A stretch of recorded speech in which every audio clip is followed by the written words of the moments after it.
The subject of today's CarGurus used car review is the Renault Clio. So sit back and we'll tell you how it fares for practicality, what it's like to drive, and give you a few pointers if you're in the market for a used example.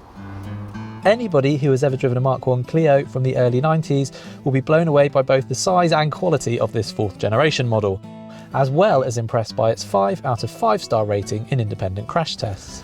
The Mark 4 Clio went on sale in the UK in 2013, and unlike its predecessors, is only available with five doors.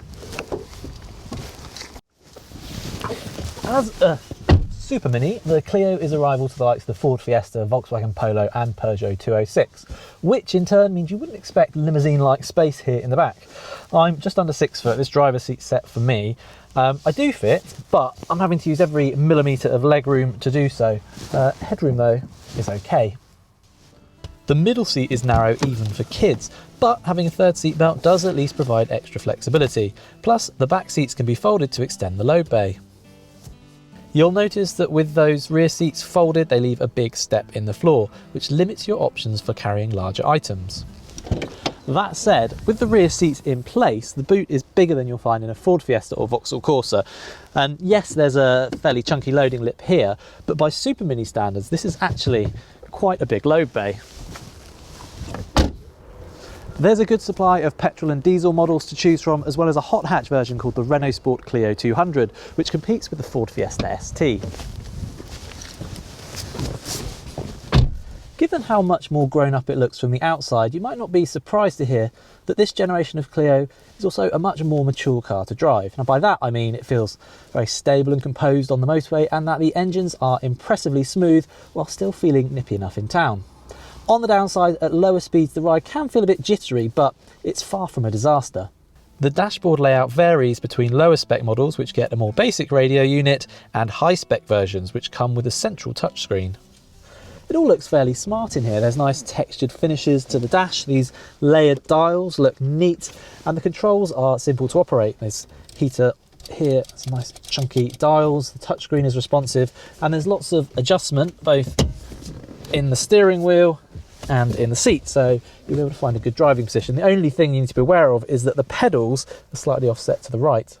Do be aware, however, that the view over your shoulder is seriously limited due to the thick pillars at the back of the car. The cheapest models to run are the 1.5 litre diesel and the 0.9 litre turbo petrol, both of which have 90 horsepower.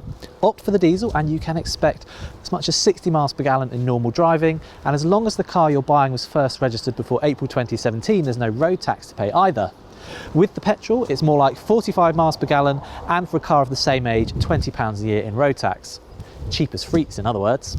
Other engines include a 1.2 petrol, both with and without a turbo, and the 1.6 turbo in the Renault Sport 200 hot hatch. On the gearbox front, most Clios come with a manual. If you want an automatic, you'll need to opt for either the 1.5 diesel, 1.2 petrol, or the Renault Sport. As for reliability, this generation of Clio is holding up well so far, but it's still important to check the condition of the car because, as with any supermini, they tend to spend a lot of time in town environments, so things like curb wheels, scuffed and damaged bodywork isn't uncommon. Renault's service schedules are every 2 years, but a lot of owners prefer to have the oil changed annually, and we tend to agree. At 5 years or 60,000 miles, the 1.2 petrol and 1.5 diesel will also need a new timing belt at about £400. The chain-driven 0.9 litre petrol engine avoids this pricey piece of maintenance. On the equipment front, the basic Expression model really is basic. If you want things like air conditioning and alloy wheels, you'll need at least an Expression Plus model. But the most popular Clio by far is the Dynamique, like this one, which also includes the touchscreen. Whatever Clio takes your fancy, by starting your search at cargurus.co.uk, our instant market value tool will show you the best cars according to age, mileage, specification and dealer ratings, thus ensuring you get a great deal without any of the stress. Right, that's it from us and the Clio. We'll see you next time. Please don't forget to subscribe.